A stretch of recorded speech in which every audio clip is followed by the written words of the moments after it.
Hello दोस्तों, मैं हूं अमरदीप सिंह। आप सभी का स्वागत करता हूं अपने यूट्यूब चैनल सीजीपीएससी नॉलेज में। दोस्तों, जो हमारी 10 मिनट वीडियो सीरीज चल रही थी, आज उसमें हमारी 6वीं क्लास है और इसके अंतर्गत हम उत्तराधिकारियों का युद्ध पढ़ने वाले हैं जो कि शाहजहां के बेटों के मध्य हुआ था, जिसके अंतर्गत हम धर्मत का युद्ध और सामूगढ़ का युद्ध आज की क्लास में कवर करेंगे। और इस क्लास के बाद इस टॉपिक से आपको कोई भी डाउट नहीं रहेगा और यहां से लगातार पेपर में प्रश्न पूछे जाते हैं और जो भी प्रश्न इस टॉपिक से रिलेटेड आपके पेपर में आएगा आपका आसानी से बन जाएगा। तो अगर आपको वीडियो अच्छा लगे तो वीडियो को लाइक करेंगे और इस क्लास के अंत में आपको एक क्वेश्चन दिया जाएगा, उस क्वेश्चन का आंसर आप कमेंट बॉक्स में देकर बताएंगे और जिससे मेरे को यह पता चल सके कि आपको यह टॉपिक क्लियर हो गया है। और अगर आपको वीडियो अच्छा लगे तो वीडियो को लाइक करने में कंजूसी मत कीजिएगा, वीडियो को लाइक करेंगे क्योंकि आप इसके लिए जो है मेहनत से क्लास ली जा रही है। और अगर जिन भी बच्चों ने चैनल को सब्सक्राइब नहीं किया वो चैनल को सब्सक्राइब करेंगे और ज्यादा से ज्यादा अपने दोस्तों में शेयर करेंगे। तो चलिए चालू करते हैं आज की क्लास। और उत्तराधिकारियों का युद्ध 1657 से 1658 के मध्य जो हुआ। अब देखिए, ये युद्ध आपके भारत के इतिहास में इसलिए इंपॉर्टेंट है कि जितने भी उत्तराधिकारियों का युद्ध होता है वो हमेशा राजा की मृत्यु के बाद होता है, लेकिन ये एक ऐसा उत्तराधिकारी का युद्ध है जो कि राजा के जीवित रहते ही हो गया उनके बच्चों के मध्य, इसलिए ये एक इंपॉर्टेंट युद्ध बन जाता है। तो अगर मैं बात करूं तो शाहजहां जो है 1628 में मुगल सम्राट बनते हैं और शाहजहां के 4 बेटे रहते हैं। कौन कौन? सबसे बड़ा बेटा रहता है दारा शिकोह, दूसरा बेटा रहता है शाह शुजा, तीसरा बेटा रहता है औरंगजेब और चौथा बेटा रहता है मुराद। तो यहां पर शाहजहां क्या करते हैं, अपने चारों बेटों को एक एक क्षेत्र का सूबेदार बना देते हैं। जैसे कि दारा सिकोह को पंजाब और उत्तर पश्चिम प्रांत मिलता, उत्तर पश्चिम प्रांत यानी लाहौर पाकिस्तान के आसपास का क्षेत्र और पंजाब का क्षेत्र। शाह शुजा बंगाल और उड़ीसा के सूबेदार रहते हैं। औरंगजेब दक्षिण भारत के सूबेदार रहते हैं, पूरा दक्षिण भारत इनके अंतर्गत आता है। और जो मुराद रहते हैं ये गुजरात और मालवा का क्षेत्र यानी मध्य प्रदेश के आसपास का क्षेत्र और गुजरात का क्षेत्र के सूबेदार मुराद बनते हैं। ठीक है, अब यहां पर क्या होता है भाई, इन सब की जो अलग अलग सूबेदार हैं सबकी अपनी अपनी भी सेना है और शाहजहां के पास अपनी एक शाही सेना है, यानी सबसे बड़ी सेना तो भाई जो हेड है उसी के पास होगी और सूबेदारों के पास छोटी छोटी सेना रहती है। यानी चारों सूबेदार जो बने, चारों उनके बेटे सूबेदार हैं, चारों के पास अपनी अपनी छोटी सेना है और शाहजहां के पास अपनी एक बड़ी सेना है। अब देखिए, सीधी सी बात है, अगर शाहजहां की मृत्यु भी होती है तो उसका जो बड़ा बेटा होगा दारा शिकोह वही तो आपका मुगल सम्राट बनेगा अगला। तो ये पहले से तय रहता है कि शाहजहां की मृत्यु के बाद उनका बड़ा बेटा ही दारा शिकोह जो है वो मुगल सम्राट बनेगा। लेकिन ये बाकी तीनों भाइयों को मंजूर नहीं रहता कि दारा शिकोह आपका मुगल सम्राट बने, इसलिए चारों भाइयों के मध्य जो रहता है वो युद्ध होते हैं। यही है, लेकिन ये युद्ध इसलिए इंपॉर्टेंट है क्योंकि शाहजहां के जीवित रहते ही ये युद्ध हो जाता है। अगर मैं बात करूं 1657 की, तो देखिए शाहजहां क्या करते थे, अपने जो चारों बेटे थे सूबेदार उनको हर महीने या साल में एक एक चिट्ठी लिखा करते थे और उनके सूबे में जो भी चीजें चल रही है उसके बारे में जानकारी प्राप्त किया करते थे। क्लियर? यानी जो मेन मुगल सम्राट है वो अपने सूबेदारों से उस सूबे में सभी चीजें अच्छे से चल रही है कि नहीं उस बारे में जानकारी लिखते थे चिट्ठी से और वो चिट्ठी में उनको रिप्लाई देते थे। लेकिन 1657 में क्या हुआ, 1657 में शाहजहां की तबीयत खराब हो गई और शाहजहां की तबीयत खराब हो गई तो दारा शिकोह क्योंकि उनके उत्तराधिकारी पहले से थे तो, और पंजाब प्रांत तो पंजाब प्रांत और शाहजहां का जो क्षेत्र था आगरा में शाहजहां का महल था, तो वो आगरा में तो जो दारा शिकोह थे वो आते रहते थे क्योंकि उनका क्षेत्र आसपास ही था। तो दारा शिकोह को ये पता था कि उनकी तबीयत खराब है, लेकिन जो बाकी क्षेत्र के सूबेदार थे उनको ये नहीं पता था या उनके बेटों को ये नहीं पता था कि शाहजहां की तबीयत खराब है। तो शाहजहां जो लेटर लिखा करते थे उन सूबेदारों से पूछने के लिए कि आपका क्षेत्र कैसे चल रहा है, वो लेटर लिखना बंद कर दिए। तो उनके जो बाकी क्षेत्र के जो सूबेदार थे यानी जो उनके बेटे थे वो शाहजहां को लेटर लिखते थे कि आपकी जानकारी बताइए, आप ठीक तो हैं, कुछ हुआ तो नहीं। तो उसका रिप्लाई दारा शिकोह भेजता था कि नहीं इनकी तबीयत खराब है, इसी के लिए लेटर नहीं लिख पा रहे। ये दारा शिकोह ऐसा लिखकर सूचना उनको भेजता था। लेकिन जो बाकी भाई थे उनको ये लगने लग गया कहीं ऐसा तो नहीं कि शाहजहां की मृत्यु हो गई है और जो दारा शिकोह है वो हमको बेवकूफ बना रहा है और खुद मुगल सम्राट बनकर बैठ गया है, ऐसा तो नहीं। तो इसी के लिए जब उन लोग देखते कि हमको कोई लेटर नहीं आ रहा और दारा शिकोह जो लेटर भेज रहा है उनको उनमें शंका होती है, इसलिए आप ये उनके भाइयों के मध्य ये अफवाह फैल जाती है कि शाहजहां मर चुका है, यानी शाहजहां की मृत्यु हो गई है। तो इसी बीच क्या होता है भाई, 5 दिसंबर 1657 को 5 दिसंबर 1657 को जो मुराद रहते हैं, मुराद का है जो गुजरात और मालवा का सूबेदार है, तो वो अहमदाबाद से घोषणा कर देता है कि मैं मुगल सम्राट हूं, यानी खुद सुल्तान बनने की घोषणा कर देता है। कौन कर देता है भाई? मुराद कर देता है। और वो अपने नाम के सिक्के ढलवाने लग जाता है। कौन? मुराद। अब यहां पर औरंगजेब को ये पता, मतलब औरंगजेब ये दिमाग लगाता है कि अभी मेरे पास ये हो सकता है कि अफवाह हो, शाहजहां मर गया, हो सकता है कि अफवाह हो। तो औरंगजेब अपने आप को सुल्तान घोषित नहीं करता, और औरंगजेब को यह पता होता है कि अगर मान लेते हम लोग विरोध कर दिए, वहां पे चले जाते हैं और शाहजहां जिंदा हुआ, तो उनके पास तो शाही सेना है, वो हम लोग को रौंदवा देगा, इतनी बड़ी सेना उनके पास, और हमारे पास तो छोटी सेना है। तो इसी के लिए औरंगजेब दिमाग लगाता है और क्या सोचता है, भाई मैं अभी अपने आप को सुल्तान घोषित नहीं करता, मैं जाकर अपने छोटे भाई मुराद के साथ समझौता कर लेता हूं कि आप सुल्तान बने रहना, और हम दोनों की सेना मिलकर वहां पे जाएगी। कहां पे? आगरा में, शाहजहां के पास। अगर वो जिंदा है तो ठीक, नहीं है तो हम दारा सिकों से लड़के उनको हरा देंगे। तो ये सोच के औरंगजेब अपने आप को सुल्तान घोषित नहीं करता और चाल चलता है और मुराद से जाकर समझौता करता है और उसको ये समझाता है प्यार से कि देखो आप मेरे छोटे भाई हो, लेकिन मैं आपको सुल्तान बना देता हूं, अपने सुल्तान की घोषणा कर दी, मेरे को कोई दिक्कत नहीं है, आप सुल्तान बने रहो। बस ऐसा कर लेते हैं कि जो आप हम दोनों की संयुक्त सेना वहां जाकर लड़ती है, हम जीत जाते हैं, तो आप साम्राज्य का 1/3 भाग रखना। और औरंगजेब बोलता है मैं 2/3 भाग रखूंगा, क्योंकि मैं क्या हूं, आपका बड़ा भाई हूं, तो ज्यादा क्षेत्र मैं रखूंगा, आप छोटे भाई हैं तो आप छोटा क्षेत्र आप रखिए, 1/3 क्षेत्र आप रखिए, लेकिन यहां पर आपको मैं सुल्तान बना दूंगा, मेरे को आप कोई दिक्कत नहीं, आप सुल्तान रहो, मेरे को कोई दिक्कत नहीं। तो यहां पर मुराद बोलता है ठीक है करके, आप बड़े भाई हो तो आप 2/3 हिस्सा आप रख लो, लेकिन सुल्तान मैं बने रहूंगा, 1/3 हिस्सा मैं लूंगा, लेकिन आप जो भी काम करोगे आप मेरी राय लेकर कर लेना, भली 2/3 क्षेत्र को आप देखते रहना, कोई दिक्कत नहीं है। तो यहां पर मुराद और औरंगजेब की सेना मिल जाती है और यह प्लान बनाते हैं कि अब हमको जाकर आक्रमण करना है आगरा में। अगर शाहजहां जिंदा भी हुआ तो शाहजहां के ऊपर आक्रमण कर देंगे, या दारा सिकों अगर मुगल सम्राट बन गया होगा तो उसको हरा देंगे, कोई दिक्कत नहीं है। अब इसी बीच क्या होता है भाई, इसी बीच यहां पर जनवरी 1658 में, जनवरी 1658 में जो उनका एक और भाई रहता है शाह शुजा, जो बंगाल और उड़ीसा का सूबेदार रहता है, वो भी घोषणा कर देता है कि मैं भी जो है स्वतंत्र शासक हूं, मैं भी सुल्तान हूं। तो यहां पर जनवरी 1658 में शाह शुजा भी अपने आप को सुल्तान घोषित कर देता है और अपनी सेना लेकर वो भी आगरा की तरफ बढ़ जाता है आक्रमण करने के लिए। यानी यहां पर देखिए, यहां इनकी सेना आ रही है आक्रमण करने के लिए, यहां से इनकी सेना आक्रमण करने के लिए आ रही है। अब यहां पर शाहजहां को यह जानकारी मिल जाती है कि भाई इन लोग अपने आप को सुल्तान घोषित कर दिए और ये अपनी अपनी सेना लेकर हम पर आक्रमण करने के लिए आ रहे हैं। तो शाहजहां दारा सिकों से बात करता है, क्योंकि उत्तराधिकारी तो शाहजहां का दारा सिकों ही बनना था। तो शाहजहां दारा सिकों से बात करता है कि हम इनकी सेना को रोकने के लिए हम अपनी शाही सेना को भेजेंगे। तो यहां पर 2 शाही सेना तैयार की जाती है। जो शाही सेना कौन कौन रहती है वो देख लेते हैं। शाहजहां की अपनी सेना रहती है, ठीक है। अब शाहजहां 2 शाही सेना तैयार करता है, एक शाही सेना शाह शुजा पर आक्रमण करने के लिए और एक शाही सेना जो मुराद और औरंगजेब की सेना आ रही है उन पर आक्रमण करने के लिए। तो यहां पर शाहजहां की जो शाही सेना तैयार होती कौन सी? सुलेमान सिको, दारा सिको का बेटा रहता है सुलेमान सिको, वो और राजा जय सिंह। राजा जय सिंह इस समय आमेर के राजपूत राजा रहते हैं।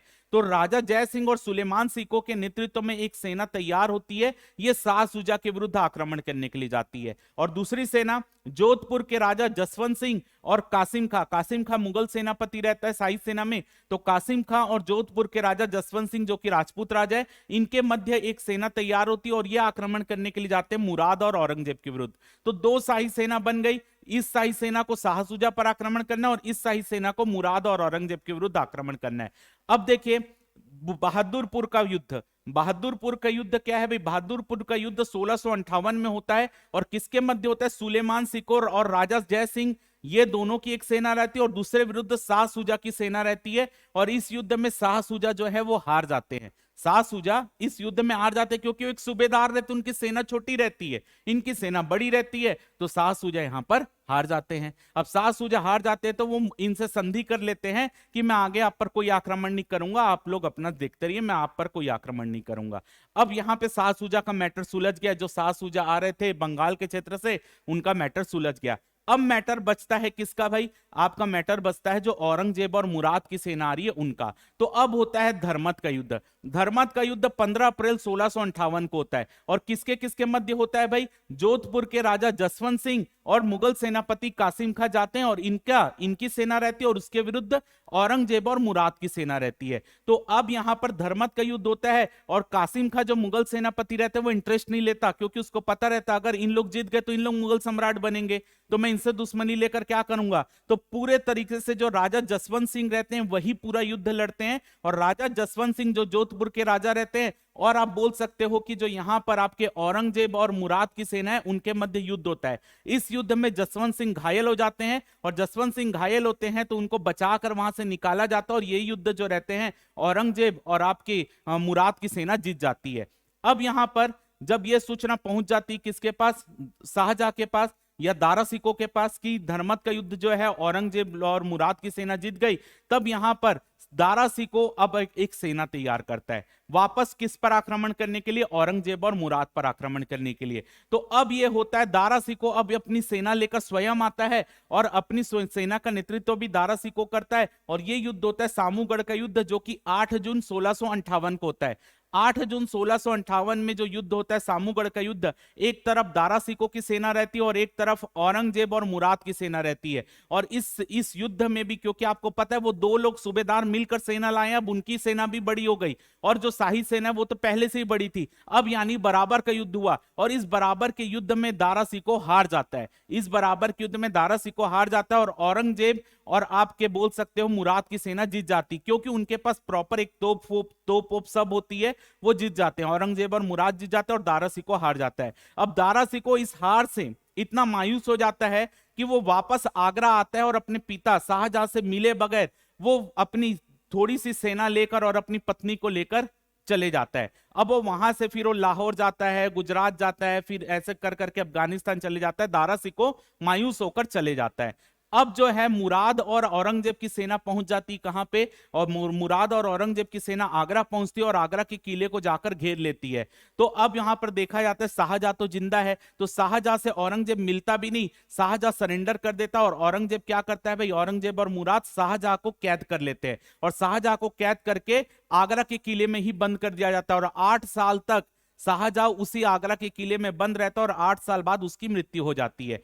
अब यहां पर शाहजहां का चैप्टर भी गया, दारा सिको का भी चैप्टर गया, अब औरंगजेब और मुराद बचे हैं। तो अब क्या होता है, औरंगजेब इस जीत की खुशी में अपने भाई मुराद को क्या करता है, अपने भाई मुराद को 20 लाख रुपए इनाम में देता है, और उसको 200 से ज्यादा घोड़े भी किसको दे देता है, अपने भाई मुराद को दे देता है। और उसको जो है एक पार्टी का आयोजन किया जाता है, दावत लाई जाती है जीत की खुशी में। तो उस जीत की खुशी में मुराद को बहुत दारू वारू पिलाया जाता है, शराब वराब पिलाया जाता है, और शराब के नशे में औरंगजेब चाल चलता है और वो मुराद को भी क्या कर देता है, बेहोश करके उसको भी कैद कर देता है, और उसको कैद करके ग्वालियर के किले में भेज देता है। अब देखिए मुराद भी गया, दारा सिको पहले ही भाग गया, उसके बाद आपके जो बच्चे शाहजहां वो उनको भी कैद कर दिया। अब शाह सुजा तो पहली संधि किया हुआ था, मैं कुछ नहीं करूंगा, तो वो कुछ नहीं करता। तो औरंगजेब अब यहां पर ग्वालियर के किले में किसको कैद कर देता है, मुराद को कैद कर देता है, और ग्वालियर के किले में 3 साल तक मुराद को कैद करके रखा जाता है, और बाद में 3 साल बाद मुराद का भी वध कर दिया जाता है। अब यहां पर जैसे कि मैंने आपको बताया कि जो दारा सिको है वो चला जाता है अफगानिस्तान, तो अफगानिस्तान पहुंचता है तो वहां पर एक व्यक्ति रहता है जिसका नाम रहता है मलिक जीवन। मलिक जीवन के घर में औरंगजेब रहता है, मलिक जीवन के घर में दारा सिको और उसकी पत्नी रहती है और कुछ सैनिक रहते हैं। अचानक जो है दारा सिको की पत्नी का मृत्यु हो जाती, तो दारा सिको की पत्नी की एक इच्छा रहती कि उसकी जो कब्र है वो लाहौर में बनाई जाए। तो उसकी दारा सिको की पत्नी की लाश लेकर जो सैनिक रहते हैं वो चले जाते हैं लाहौर में दफनाने के लिए। तो इसी बीच दारा सिको भी बीमार पड़ जाता है, वो उस मलिक जीवन के घर में ही रहता है। तो मलिक जीवन यहाँ पर गद्दारी करता है और औरंगजेब को ये सूचना भेज देता है कि दारा सिको उसी के घर में है। तो यहाँ पर औरंगजेब की सेना आती है और दारा सिको को कैद कर लेती है, और दारा सिको को कैद करके आगरा ले आती है, और आगरा में दारा सिको की बहुत बेइज्जती की जाती है। उनको फटे पुराने कपड़े पहन के, गंदे मैले कपड़े पहना के, हाथी के ऊपर बैठा के उनकी रैली निकाली जाती है, और उसके बाद एक समिति बनाई जाती है कि दारा सिको को दंड दिया जाए कि नहीं दिया जाए। तो दारा सिको को यहाँ पर देशद्रोह का मुकदमा चलता है, और मतलब वो ये बोलते हैं कि सुल्तान की इच्छा के विरुद्ध इन्होंने उनसे युद्ध लड़ा, तो उनके ऊपर जो है कार्रवाई की जाए और उनको मृत्यु दंड दिया जाए। तो मृत्यु दंड दारा सिकों को दिया जाता है और दारा सिकों को भी मार दिया जाता है। क्लियर? तो ये है आपका सामूगढ़ का युद्ध। और इसके अलावा जो मैंने धर्मत का युद्ध आपको बता दिया, तो याद रखिएगा कई बार पेपर में क्या देता है, धर्मत का युद्ध किसके बीच हुआ था। तो धर्मत का युद्ध आपको पता है कि राजा जसवंत सिंह और कासिम खां वर्सेस मुराद और औरंगजेब। तो कई बार पेपर में क्या डायरेक्ट क्वेश्चन दे देता है, देखिए राजा जसवंत सिंह और कासिम खां की सेना किसकी थी, शाहजहां की सेना।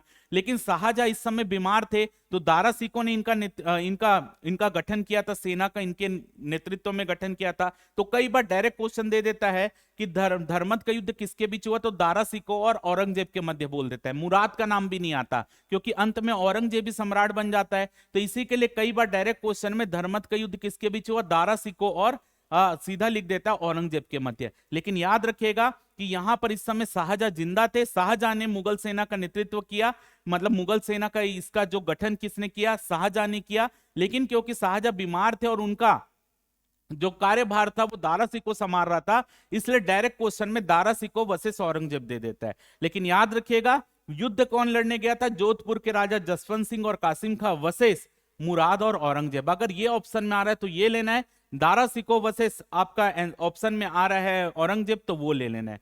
जो ऐसा क्वेश्चन में लिखा है उस हिसाब का आपको ऑप्शन के हिसाब से यहां पर चलना पड़ेगा। तो ये है, उम्मीद करता हूं आपको ये टॉपिक अच्छे से समझ आ गया होगा। अब इसके रिलेटेड आपको क्वेश्चन का आंसर कमेंट बॉक्स में देना है। क्वेश्चन क्या है, सामूगढ़ के युद्ध के संबंध में कौन सा कथन सही है। सामूगढ़ के युद्ध के संबंध में कौन सा कथन सही है। पहला, यह युद्ध 8 जून 1658 को दारा की सेना और औरंगजेब की सेना के मध्य हुआ। सेकंड, इस युद्ध में शाह सूजा ने दारा की सेना को मदद की थी। थर्ड, इस युद्ध के पश्चात शाहजहां को ग्वालियर के किले में कैद करके रखा गया जहां उनकी मृत्यु हो गई।